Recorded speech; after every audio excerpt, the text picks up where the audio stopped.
네, 여러분 감사에는 세 종류의 감사가 있습니다. 만약에 감사가 있어요. if, 그러니까 미래의 어떤 소원을 하나님 들어주시면 제가 그거 보고 감사하겠습니다 하는 그런 만약의 감사가 있어요. 그러니까 이거 안 이루어 주시면 감사하지도 않을 것입니다. 두 번째 감사하는 방법은 because라고 때문에 감사해요. 이거는 과거를 두고 하는 겁니다. 과거에 하나님께서 이런 복을 저에게 주셨기 때문에 그래서 제가 이것 때문에 주님께 감사를 드립니다 하는 이제 때문에 감사가 있고, 마지막으로 세 번째는 그럼에도 불구하고 in spite of 해서 그럼에도 불구하고 감사를 드리는 그런 감사가 있어요. 이렇게 과거에도 안 주셨는데도 또 미래에도 아직 주실 것 같아 보이지도 않는데도 불구하고 감사하는 사람, 이게 바로 그럼에도 불구하고 감사하는 사람입니다. 예를 들어서 미국 남북 전쟁에서 전쟁에 참여했다가 장애인이 된 병사가 있어요. 참 안타깝죠. 그런데 이 무명의 병사가 이런 기도문을 남겼어요. 그럼에도 불구하고 감사가 무엇인지를 깨닫게 해주는 그런 감사 기도문인데 제가 한번 읽어드리도록 하겠습니다. 무엇을 성취하기 위해 강함을 달라고 하나님께 구했으나 약한 몸을 가지게 되었고 그래서 오히려 겸손히 복종하는 것을 배우게 되었습니다. 보다 성공한 일을 하기 위해서 건강을 하나님께 구했으나 몸에 병을 얻었고 그래서 성공한 일보다 오히려 선한 일을 하게 되어서 감사합니다. 행복해지기 위해서 부를 하나님께 구했으나 가난하게 되었고 그렇지만 오히려 지혜롭게 살게 해주셨습니다.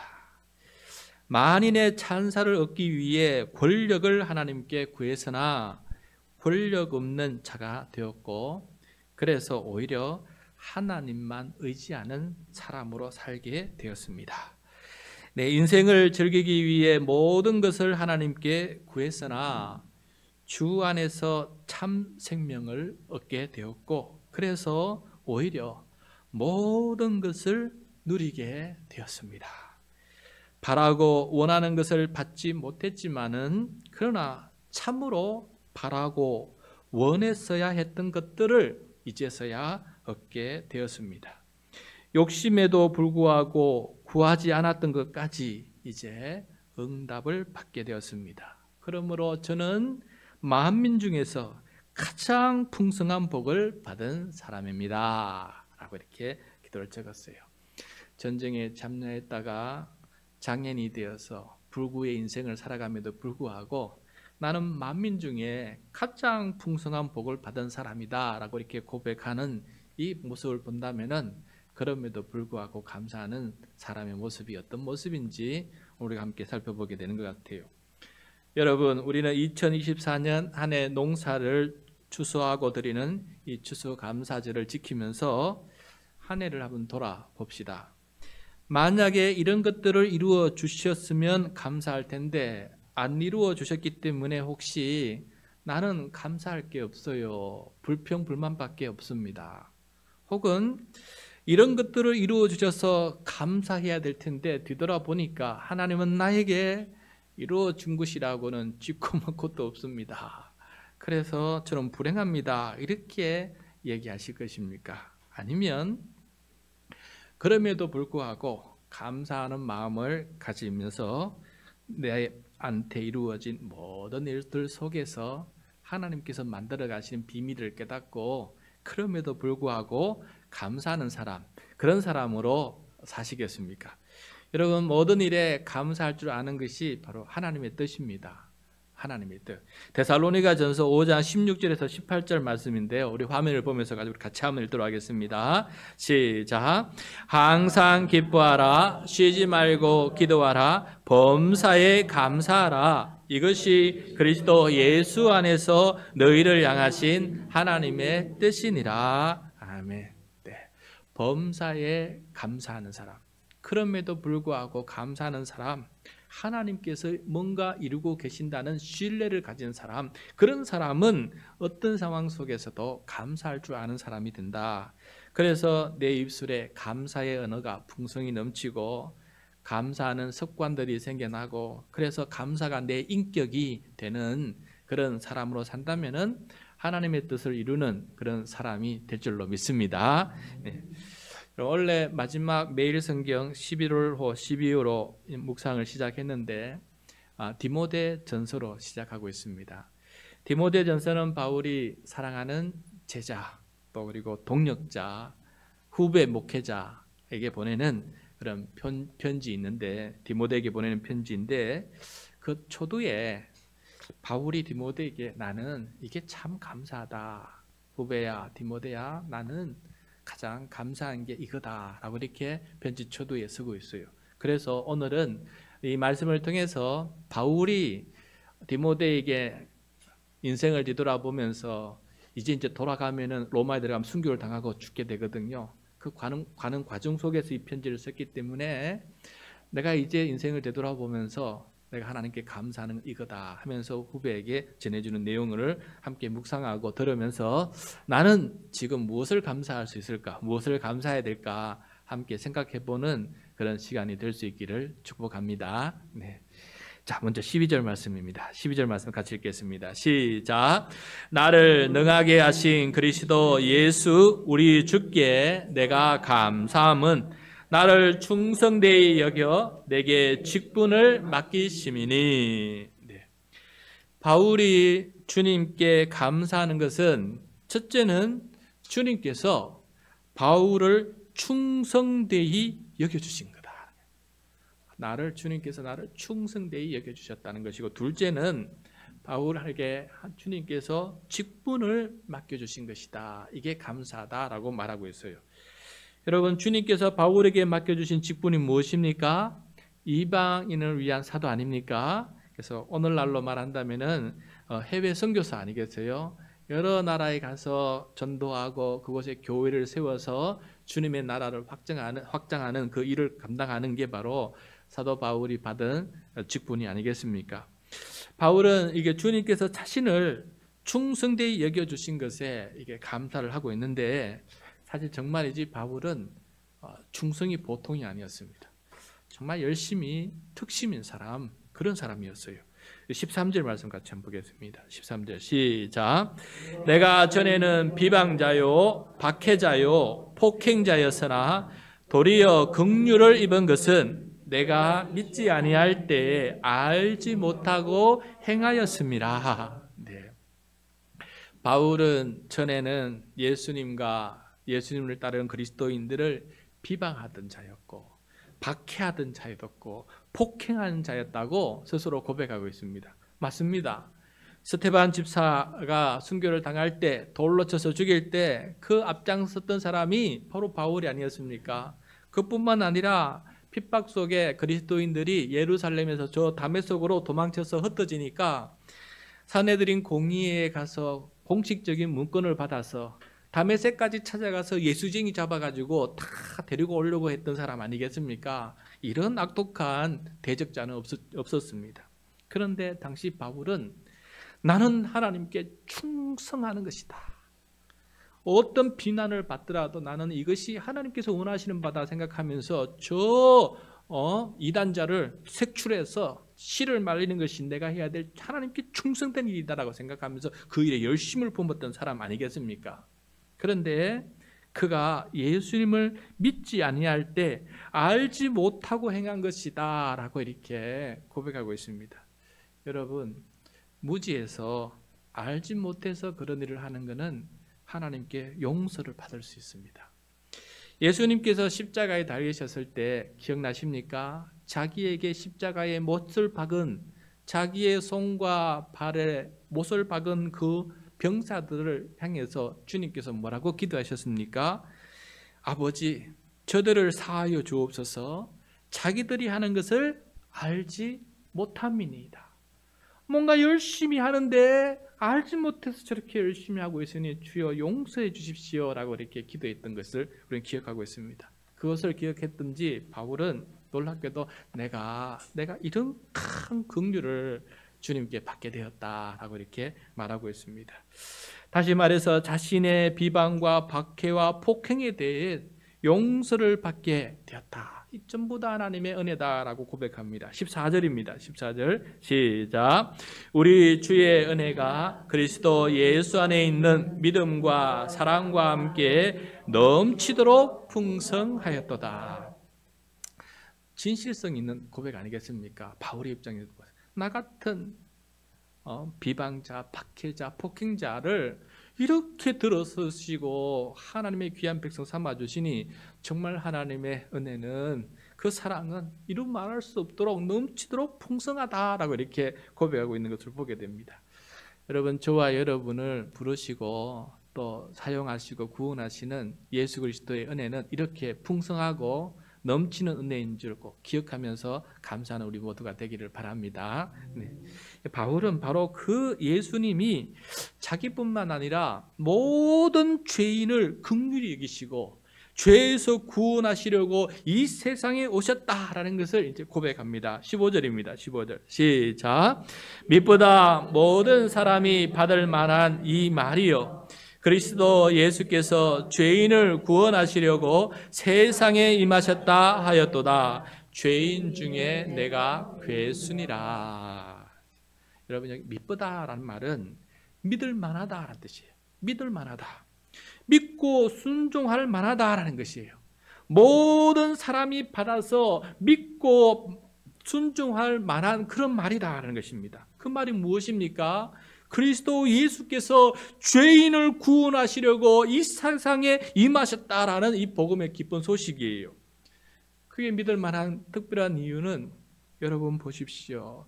죄인 중에 괴수 같은 나를 주님께서 이렇게 구원하여 주시고 예수 그리스도의 참된 제자로 삼으신 것을 본다면은 이거 믿을 만한 말 아닙니까? 나 같은 죄인 중에 괴수도 주님께서 이렇게 구원하여 주시는데 세상 모든 사람들은 이루 말할 수 없는 거 아니겠어요? 모든 죄인을 구원하시려고 이렇게 오신 것입니다 라고 이렇게 바울이 고백하는 것을 보게 됩니다. 여러분도 스스로 생각하십니까? 내가 죄인 중에 괴수라는 생각을 하고 계십니까? 아니면 나는 괜찮은 사람이야, 바울보다도 더 괜찮은 사람이야, 이렇게 혹시 교만한 생각을 하고 계시는지요? 바울은 자신이 이렇게 큰 긍휼을 입게 된 이유를 고백합니다. 이어서 내가 왜 이렇게 큰 긍휼을 얻게 되었을까? 두 가지를 얘기하는데 16절입니다. 16절 같이 읽겠습니다. 시작. 그러나 내가 긍휼을 입은 까닭은 예수 그리스도께서 내게 먼저 일체 오래 참으심을 보이사 후에 주를 믿어 영생 얻는 자들에게 본이 되게 하려 하심이라. 아멘. 자, 먼저 바울이 자기가 긍휼을 입은 까닭은 뭐니 해도 자기가 잘난 것 하나 없습니다. 오직 예수 그리스도께서 먼저 자신에게 일체 오래 참으심이 있었기 때문에 가능한 일입니다. 주님께서 참아주지 아니하셨더라면은 이거 정말 불가능한 일이 아니고 저는 그 즉시 심판을 받아서 저주를 받아 인생이 되고 말았을 것입니다. 그런데 이렇게 박해하고 핍박하는 나를 일체 오래 참아주신 그 참으심이 바로 내가 받은 긍휼입니다. 그래서 내가 받은 긍휼은 바로 주님께서 오래오래 정말 오래오래 참아주신 것이기 때문에 내가 이렇게 구원을 받게 되었습니다 라는 것을 이렇게 고백하고 있는 것을 보게 됩니다. 여러분, 태어나면서부터 예수 믿는 사람 된 사람들은 잘 모르시겠지만은 저것처럼 도중에 예수를 핍박하고 교회를 핍박하다가 예수를 믿게 된 사람들은 이 말씀이 가슴에 와닿아요. 특별히 정말 옆에서 밥 먹는다고 기도하는 아이들, 친구들, 그 기도를 방해하려고 도시락 뚜껑에다가 숟가락으로 때리면서 잡음을 일으키면서 기도 못하게 방해했던 이런 것들을 생각해 본다면은, 내가 이렇게 예수 믿을 사람이 못 됐는데, 그런데 그런 나를 불러주셔서 이렇게 목사까지 되게 해주신 걸 생각해 보면은 저는 이 16절 말씀이 이해가 됩니다. 주님께서 정말 오래 참으시기 때문에 내가 긍휼을 입을 자격이 되었다는 것을 다시 한번 깨닫게 됩니다. 그 다음에 둘째, 바울이 긍휼을 입은 까닭은 예수 그리스도께서 바울을 본이 되게 하기 위함이다라고 이렇게 말씀하시는 거예요.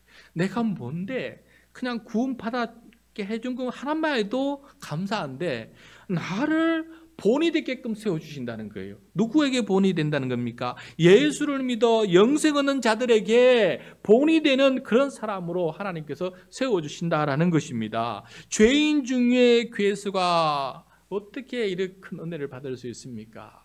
그래서 바울은 디모데에게 이렇게 말합니다. 나는 정말 죄인 중에 괴수인데 주님께서 오래 참으셔서 내가 이렇게 된 것이고, 두 번째, 죄인 중에 괴수면 잠잠고 조용히 살아야 되는데 주님께서 나를 또 이렇게 높이 들으셔서 본이 되긴 그런 사람으로 나를 삼아주시니 이거 전부 다 주님의 놀라운 긍휼이다라는 것을 이렇게 고백하고 있는 것을 보게 돼요.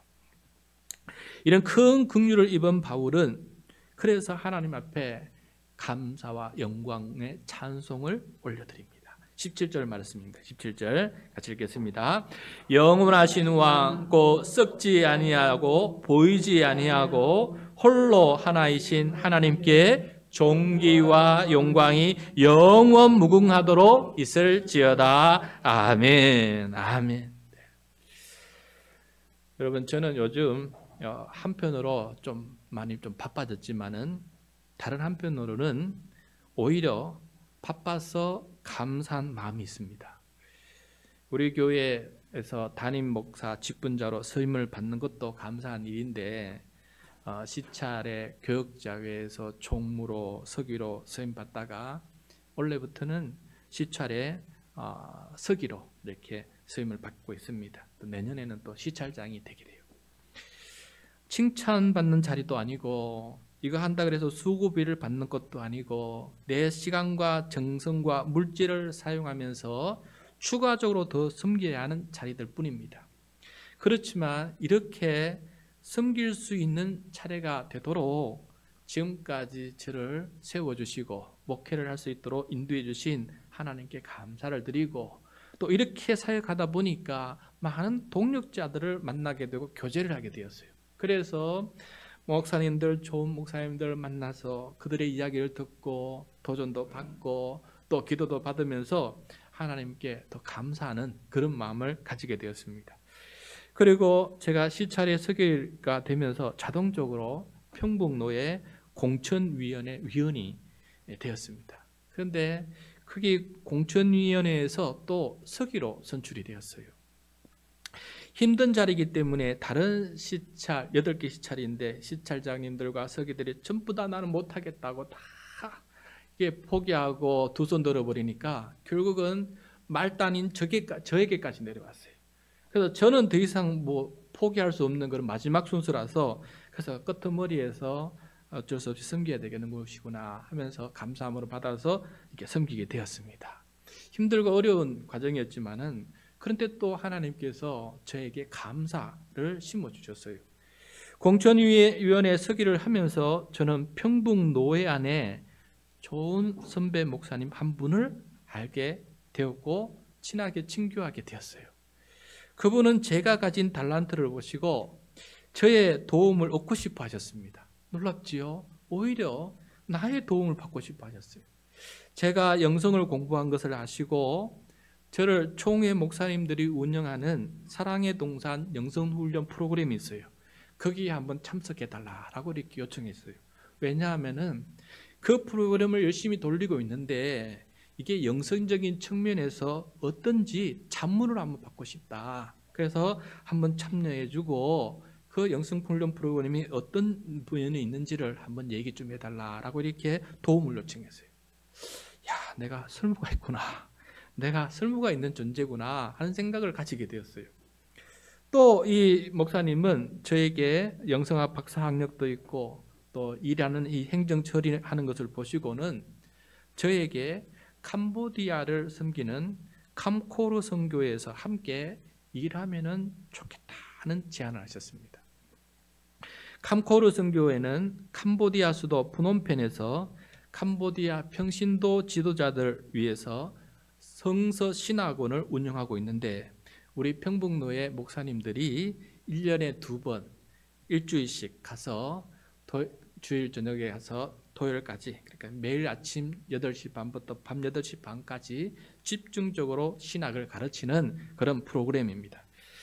캄보디아에는 선교사님들이 많이 들어가셨는데 아시겠지만 95%가 불교인이 아닙니까? 많은 선교사들이 들어갔는데 너무 힘들고 어려워서 또 요 최근에 코로나 때문에 선교사님들이 교회를 놓고 다 본국으로 돌아가게 되었어요.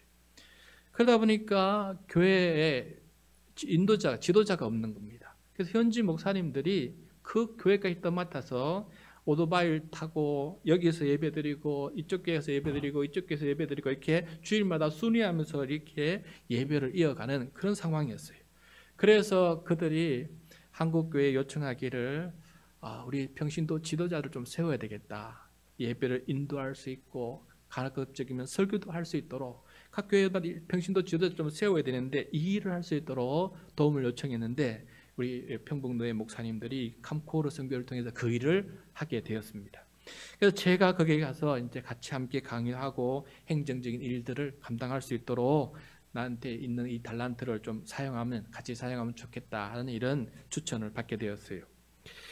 이런 초대를 받으면서 그동안 우리 교회가 선교 사역을 어떻게 할까 이제 많은 고민을 하면서 기도를 해왔습니다. 이게 어쩌면 하나님의 응답이 아닐까 하는 생각이 들게 되었어요. 우리가 지금 선교 헌금을 하고 있는데 솔직히 해외 선교를 어떻게 해야 될지 계속 기도 중에 있어요. 저한테 선교를 부탁하는 선교사님, 친구 목사님들도 있어요. 그런데 여러분도 모르기 때문에 내가 아는 사람으로 우리가 후원하자고 했을 때 동기부여도 안 되고 그분이 누군지도 모르는 상태에서 쉽게 선교 헌금 내기가 힘들거든요. 그래서 어떻게 하면은 저와 우리 성도들이 알고 교제하는 그런 상황 속에서 그 선교를 알면서 함께 동참할 수 있는, 기도할 수 있는 그런 해외 선교가 없을까 늘 기도하게 됐는데 이 제안을 받으면서 제가 직접 관여하게 되니까 제가 직접 가서 선교 사역을 하고 제가 직접 가서 돌아와서 보고할 수 있는 선교 사역이 되니까 이런 캄코르 선교사라면은 지금 우리 교회 형편에서도 적절하고 좋은 선교 방법이 되지 않을까 하는 생각을 하게 되었습니다. 그러면서 저와 우리 교회가 땅끝까지 복음을 전하는 이 해외 선교 사역에 물꼬를 트는 그런 좋은 기회로 하나님께서 부르시는 것이 아닐까 하는 생각을 하게 되어서 한편으로는 부담스럽고 해야 될 일이 많지만은 또 한편으로는 하나님 감사합니다. 저와 우리 교회를 이렇게 땅끝까지 복음을 전하는 선교 사역에 장깨나마다 함께 동참하고 참여할 수 있는 그런 길을 열어주시는 것이라면은 하나님 감사합니다 하는 그런 생각을 가지게 되었습니다. 여러분 오늘 말씀을 통해서 바울이 무엇을 감사하는지 그 내용을 경청하면서 우리가 크게 감사해야 할 것 중에 하나는 주님께 부름을 받아서 주님을 위해서 쓰임을 받는 직분을 맡는 것이다 라는 것이에요. 여러분 우리가 세상에서 여러 가지 직책을 얻고 자랑하고 싶어 해요. 그 직책을 통해서 하나님께서 이 사회를 선하고 정직한 사회로 만드시도록 하나님께서 사용하실 것입니다. 그런데 좀 더 우선순위가 하나 있는데 영혼을 구원하는 것이에요. 그래서 선교와 전도와 선교가 굉장히 중요한 우리의 직분입니다. 그래서 우리가 때로는 서리 집사로 주님께서 부르시고 안수받은 권사와 집사로 부르시고 또 장로로 직분을 주시는 이유는 이것 직분을 통해서 교회를 세우고 영혼을 구원하고 땅끝까지 주의 복음을 전하는 예수님께서 맡기신 마지막 지상 명령을 감당하는 것, 이게 우리의 모든 우선순위가 되어야 됩니다. 이것이 우리의 본업이고 여러분 우리가 가진 직업은 이거를 위한 부업이에요. 그래서 정말 우리에게 맡기신 이 사명이, 이 직분이 얼마나 소중하고 값진 것인지를 다시 생각하면서 주님 저 같은 사람에게도 구원하여 주시고 저 같은 사람에게도 직분을 주시고 저 같은 사람에게도 영혼 구원과 교회를 세우고 세계 선교하는 일에 내가 쓰임받게 된다는 것, 이것이 하나님의 크신 긍휼과 은혜입니다 라고 감사할 수 있는 우리 모두가 될 수 있기를 간절히 소원합니다. 여러분 추수 중의 추수는 영혼 추수입니다. 영혼 추수가 가장 중요한 일입니다. 왜? 결국은 우리가 함께 하나님의 나라에 구원받은 백성으로 영원한 생명을 누리며 살아야 되기 때문에 그렇습니다. 우리 각자 받은 재능과 은사는 다 다릅니다. 각자 받은 재능과 은사를 통해서 주님을 잘 섬기고 주님께 감사하며 살아가는 우리 모두가 되기를 축복하며 또 축원드립니다. 네.